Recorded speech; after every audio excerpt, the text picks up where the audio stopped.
Hi, everyone.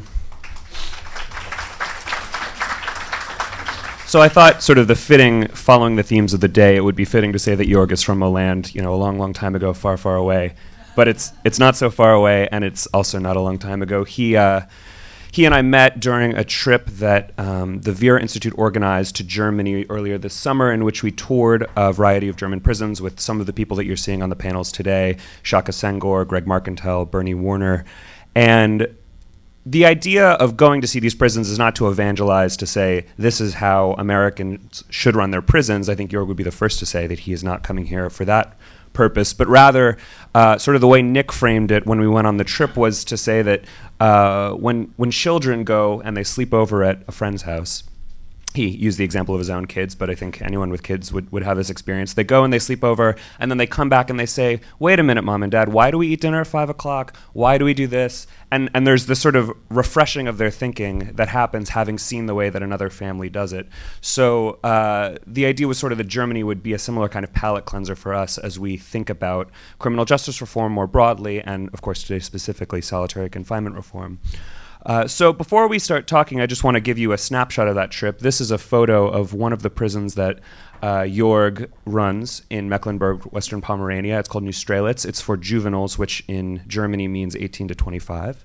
And there were lots of sort of small details that really kind of bring to life what's different about the German approach to incarceration. There was fresh air everywhere you went. It was very quiet and calm. Unlike the sort of smells and sounds that Shaka described in the solitary confinement wings in Michigan, in Germany, it kind of feels like a liberal arts campus to Americans. The cells are large. Greg Markentel, the director of prisons in New Mexico, described the furnishings as IKEA-ish. I think that was a very fitting and good way to kind of give you a sense of the sort of nice, clean wood, big windows. And while we were there at Neustrelitz prison, we met a young man named Kai Schultz, who was about to get out after 4 years, and he had committed a violent crime. And I often thought of him as a sort of inverse of Shaka's experience, in the sense that he came in feeling very violent, very angry, and by the time he came out, he had felt as though the prison had done a lot to sort of transform him. Though, when he first arrived, he was put in what he called lockdown. I don't know if it was exactly like solitary confinement, but he was just someone that I think I kept coming back to, because he seemed like this image of the kind of person, and his story was not unique. We met many young men like this in German prisons who said, yes, I came in the way a lot of young men come into American prisons, but I came out and I realize now that I have a second chance in life, and I would hope that prisons could all be this way and do this. So with that, I'd like to sort of turn things over to Jörg to tell us a little bit about, first, the extent to which you use solitary confinement and how and why you use it. Well, thank you very much, first of all, and thank you very much, Vera, for inviting me. I'm very glad to be here. So we have solitary confinement. It looks nice, but I think I repeated on and on and on when the Americans were in our prison. They are prisons. They have walls, and they are secure. We have nearly no escapes. They are safe institutions, and I always have to come with a question. I have to come back to our law. In our law, solitary confinement is solitary confinement, not segregation or something. It's if you translate it in English, it would be solitary confinement, and it's said in the law that a maximum of 3 months. And over 3 months, the warden needs the consent of the authority, of the next higher authority. And just if it is indispensable for reasons inherent of the prisoner's person. So it's always last resort. We have the cells, we have the units, we have all that. And the Americans have seen it. But we don't really use it. Or we don't really use it very often. I'm not sure in the moment if the American guests have seen anyone in solitary confinement. They have to tell us. I don't remember it. But if I have to have an idea about it, we have about 65,000 prisoners in Germany. We have a population of 85 million, and we have about 65,000 prisoners. And I think it's about 100, maybe, 100 on solitary confinement longer than 3 months. But this is not official. It's just I think it's about less than 100 in the whole of Germany for 65,000 prisoners.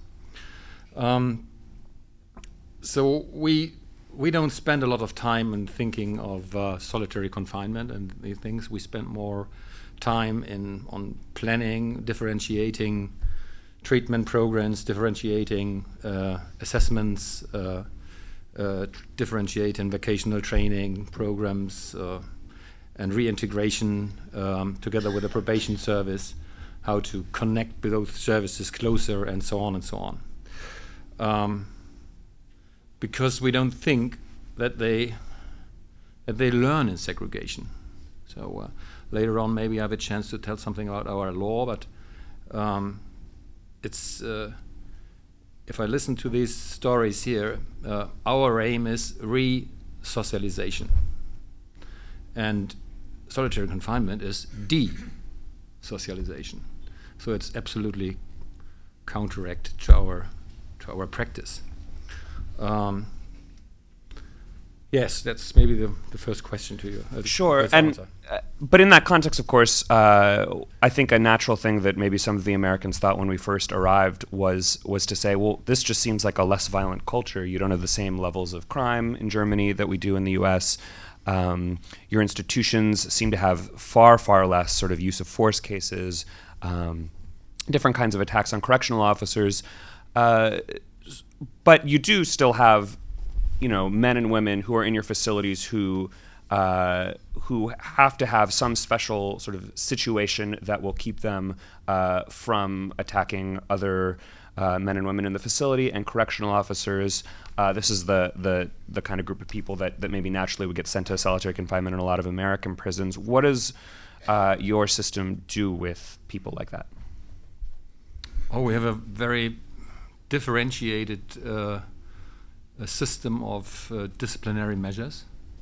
Of course, they are not primary schools and not secondary schools, our prisons. And if you lock in 10% of the amount of the American situation, that means that people get into prison in Germany later for more serious offenses and a longer career of crime.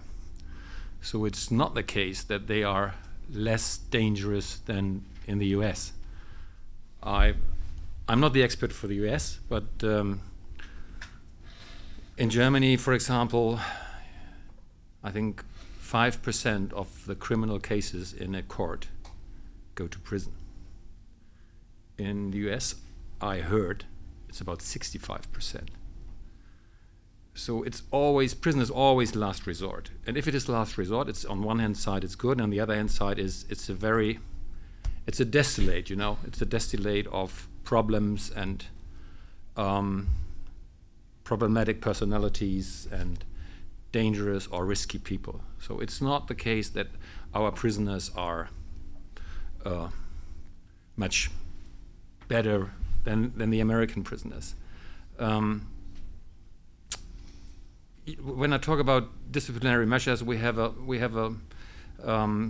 whole selection of different kinds of measures. That means that we don't use the hardest form of a disciplinary measure for the first time. We can. They have items. They have private items in their cells. You can take out items. You can take out a radio. You can take out a TV. You can reduce the time, the leisure time. You can reduce the time they can work. You can reduce the amount of money they can get, and so on and so on and so on. And it's always conferences. It's always talking, and they don't like it. They don't like talk. Why have you done this? And what's the alternative? And what else could you do? And so on and so on.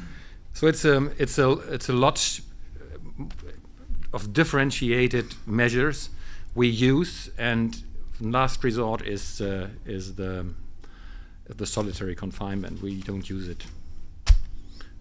I would say nearly. I think when the Americans were there, they asked me, and the officer said, "Oh, I have to look at the book. The last one was here, I think a fortnight ago for 3 days, and I think this is reality in German prisons." Yep. Well, another usage of solitary confinement that hasn't been focused on as much today, but I know is quite common in American prisons over the last several decades, is keeping people in what's called protective custody or in some form of segregation for their own protection.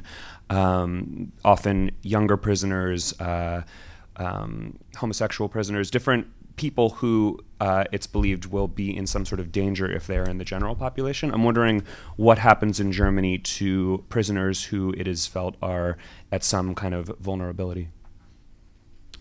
We differentiate the prison within one prison, different units, different departments, and so on. And so you can always select, and you can concentrate sometimes, and you can select people in different places. And if it doesn't work, we send them around. So especially not the vulnerable ones, but the other ones, the dangerous ones, we send them around from prison to prison. They are on tour. They are on tour from between prison and prison in one state, and if it doesn't work, between states. So there's, for example, my state is in the northeast. I have good contact to Bavaria. It's often it's a nice alternative to be in a Bavarian prison for a while, and vice versa.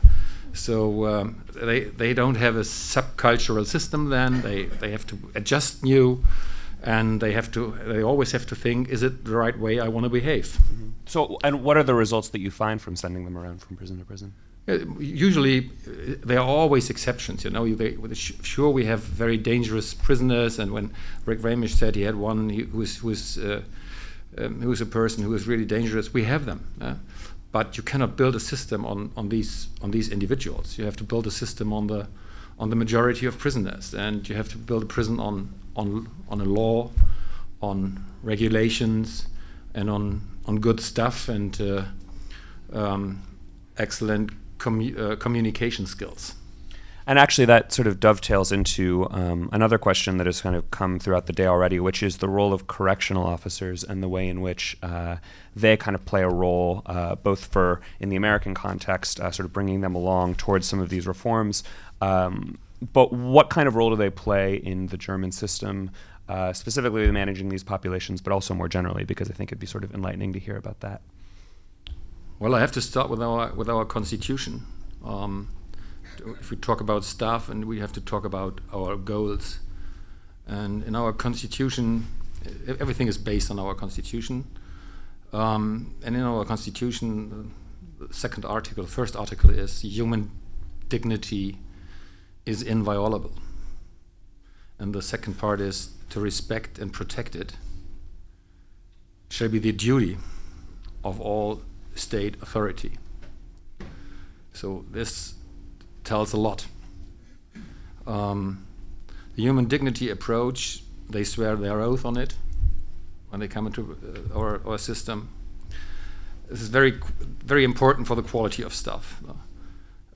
We spend a lot of time on recruiting and assessment and training the staff. A prison officer in Germany usually has a 3-year vocational training before a 3-year vocational training, and he has any kind of occupations. They are bricklayers or merchants or electricians or whatever, and they have a few years they worked a few years in this job, and then if they apply for a job for us, we have a very strict recruitment and assessment. That means less than 10% go through it, and then they have another 2 years training to become a prison officer. And at the end of this training, they have a oral, a written, and a practical exam. So these people, they are, what can I say? They are communication experts. They are They are the one who ask, who talk, who are close to the prisoners. They are one to have to communicate all the time. They are role models, of course. They are encouraging. They are problem solvers. They are reinforce positive behavior, and of course, they can be very consequent and strict. So again, it's not just the one side; it's the other side. They can be very strict and consequent, and if it is necessary. So it's always orientated on re-socialization and on the view, or the what can I say, the focus. The focus is not inside. The focus of the work is not how do we do it here. The focus always is they shouldn't come back. The focus is they shouldn't commit any more crimes. They shouldn't be re-incarcerated. No more victims. No, that's the focus. And if you ask our staff, I think they would pretty be. The answer would be pretty similar. If you ask an officer, or if you ask a psychologist, or a head of a department in a prison, or if you ask the warden, they would all say we have to look outside. Our aim is not the system itself. The system itself is safe. Public security is not a safe prison. That's plain, you know. That's simple. A safe prison is not important. It has to be safe because it's a prison. But important is that they don't commit further crimes, that they don't come back. And actually, it might be important in this context to just say a little bit about sentencing. The sentences tend to be much, much shorter in Germany than they do in the U.S. Yeah. So if you could just sketch that out a little for us. Yeah, the sentence, we have lifelong sentences. We have below a lifelong sentence is 15 years. There's nothing between 15 years and lifelong. 15, yeah. And it starts with 6 months. So if you look in the German prison, in average, I would say, or not in one prison, because we have prisons for long-term prisoners. We wouldn't never call them high security or maximum security, because it's a good label for both sides. The staff can say, I'm the one who's working with a very dangerous one, and on the other side you have them who say, I'm a very dangerous person, look at me.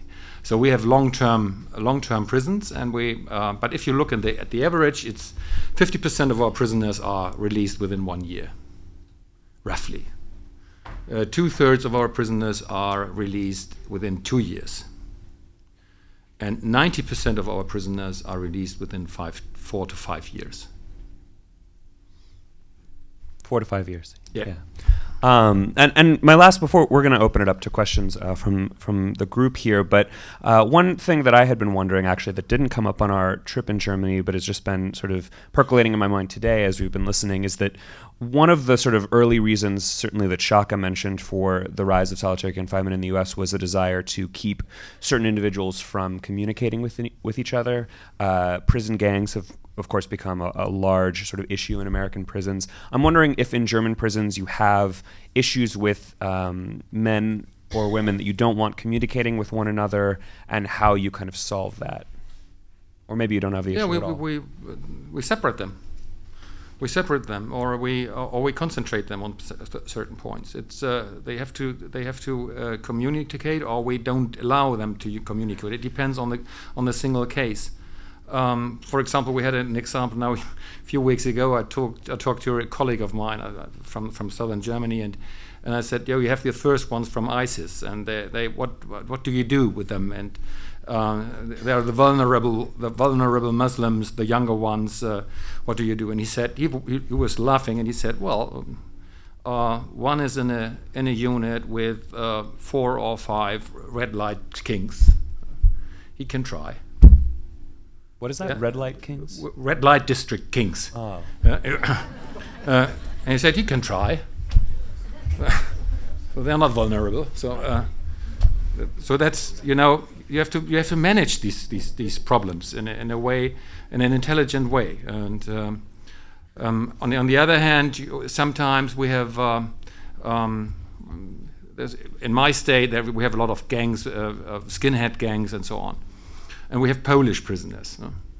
So if two work in a laundry and they have to work together all the time and they depend on each other, you put one Polish and one skinhead, and they have to, otherwise they wouldn't earn any money. So communication is very, very important, and to stop communication in certain points is very important too, but not for a long time. It's always going back and again and again. And the whole system works on incentives. It's always, you can always lose something. That's the main thing. It's you have a sentence plan. If you stay with a sentence plan, there's a good chance that you can be released earlier. And if you want to be released earlier, you have to be on day releases or for hours first of all, and then for more hours, then for day, then for a weekend. So if they fail, they always have to lose something. So just to give you an idea, in my state, it's not a big one. We have about 30,000 relaxations per year. That means 30,000 times one of our prisoners goes out for an hour, for 2 hours, for 5 hours, for a weekend, or if he's in an open department, every day for work. And every day, he has to decide on his own, do I go back? So give me an idea, how many of the 30,000 are late? What do you think? Just a number, ladies and gentlemen. 2%. None of 30,000? It's a different country, but it's not that different. 53. 53. 53 of around 30,000. 53 don't come back. That means they are 2 hours or later than they have to be back. And eight commit a new crime. And usually it's a bottle of vodka in a supermarket. So that shows that it's an incentive. It's an incentive system. It's what do you say? Carrot on stick, or what do you? It's something that's saying. Yeah, it works on this basis. Well, thank you. I think now we're going to open it up to questions. So if you want to line up at these two microphones.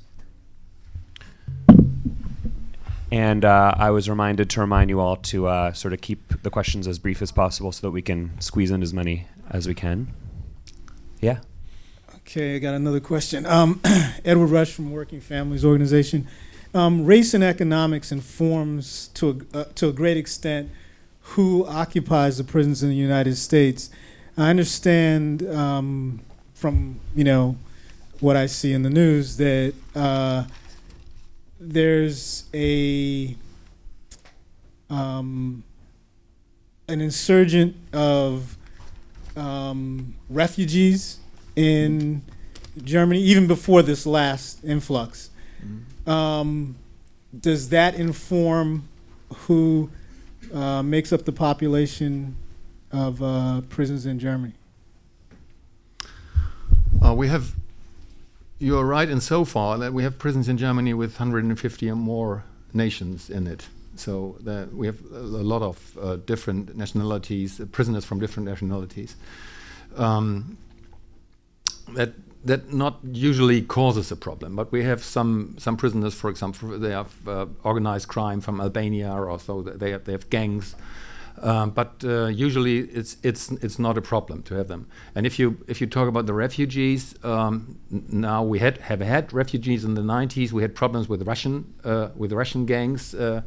And we have problems after the Balkan War with prisoners from them. But meanwhile, it's a stable situation. You have to always learn to handle these situations then.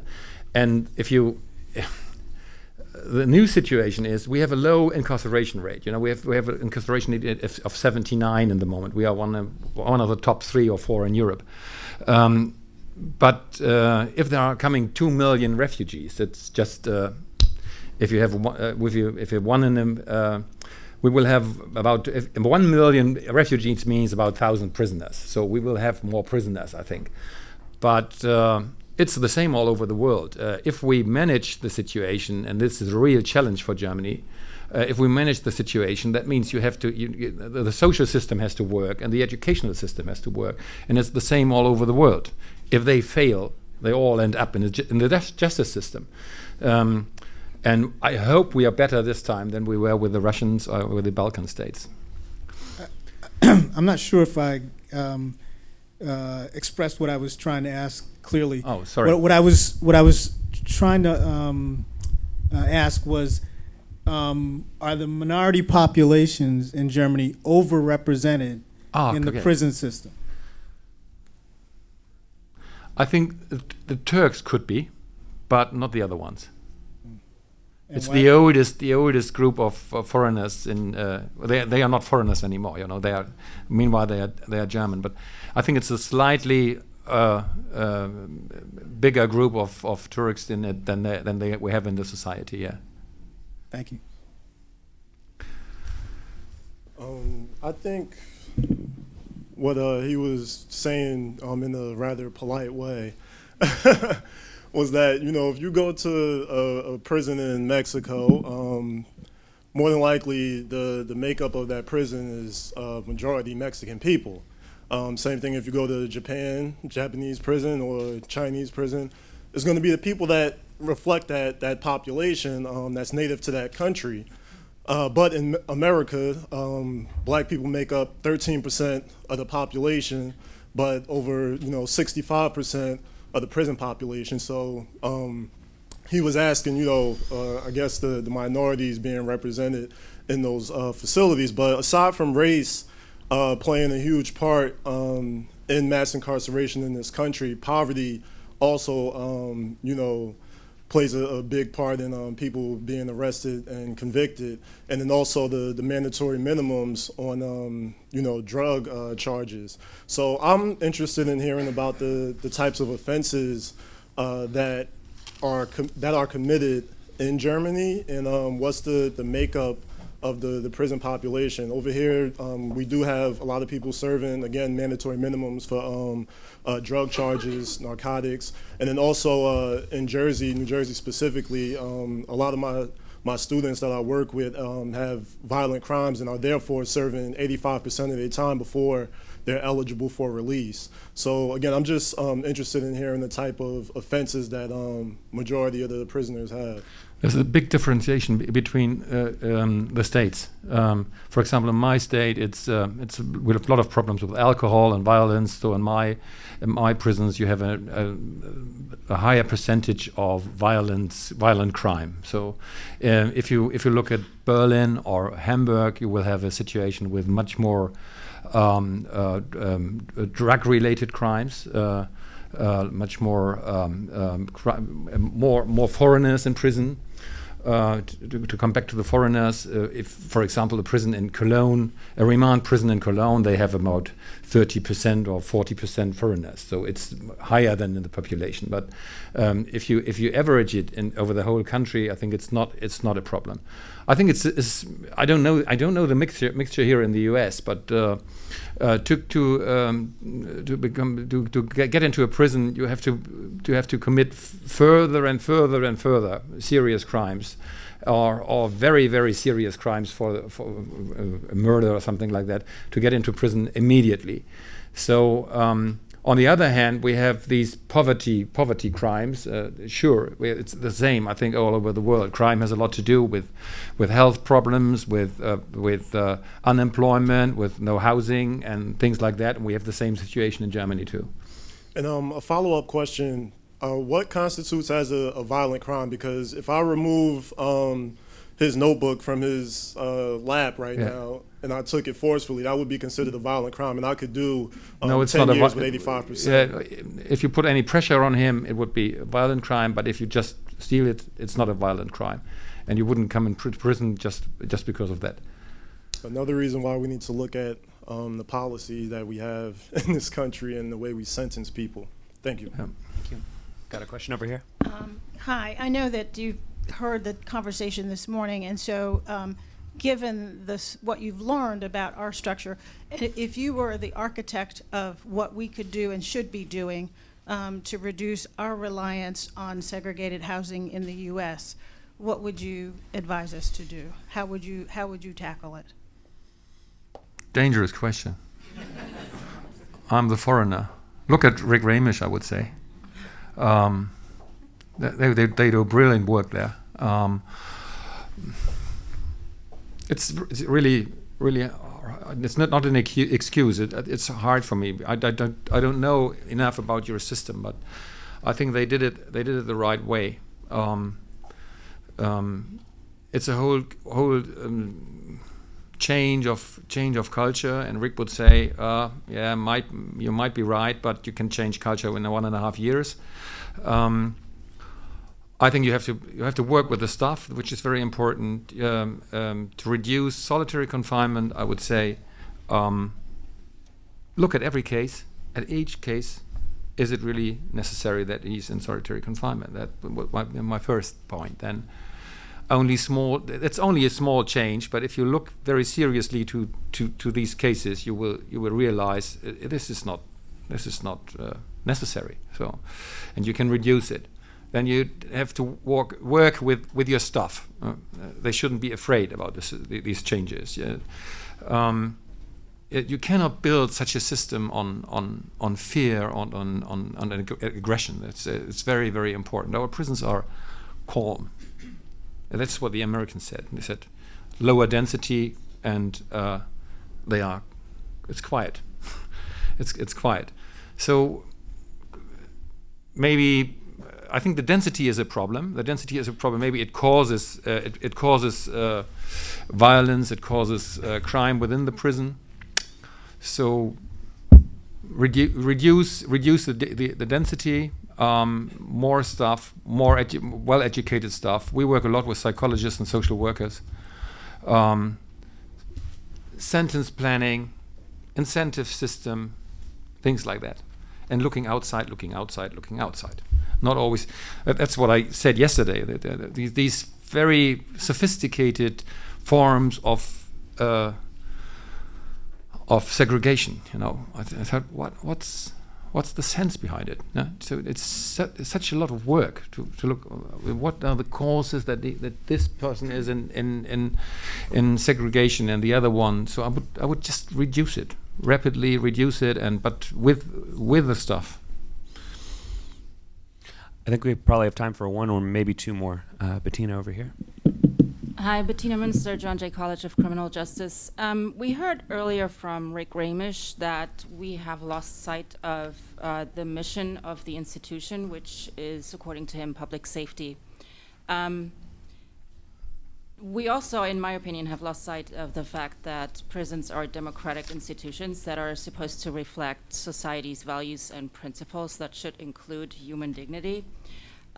So my question is, what is the mission of German prisons, and does the mission include a notion of human dignity in addition to public safety? Yeah, that's what I said. It's in our constitution. They swear their oath on our constitution. Human dignity is inviolable. And if you, this is just a sentence, you know, but the second sentence is the important one.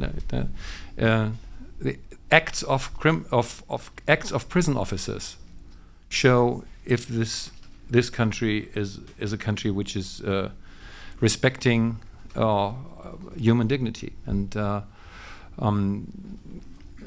it is followed by our prison law. In the prison law, we say that the aim of our prison law is they shall be enabled in future to lead a life without crime. That's the goal. That's the goal, not punishment. They shall enable in future to lead a life without crime. And also, it's said in the law, also prisons are to protect public from further criminal officers. But it's the second part. The first part is the important part. And if you see that, you realize that you have to look outside in your work and not inside. And then we have three principles. First one is the nominalization principle. That means life in prison should be approximated as far as possible to general living conditions. That's the normalization principle. That means keys, sometimes keys for your cells. You can overlock them, of course. Privacy, TVs, personal items, and so on. The second one is any detrimental effects of imprisonment shall be encountered. So it's the encountering principle. And the second one is, the third one is imprisonment shall be so designed as to help the prisoner to reintegrate. So it's the reintegration or resocialization principle. These three principles and the first article are the most important ones for the officers. That's a great note to end on. Let's all thank Jörg from Germany for being with us today. Thank you very much. Certainly wins the award for farthest traveled. Thank you all.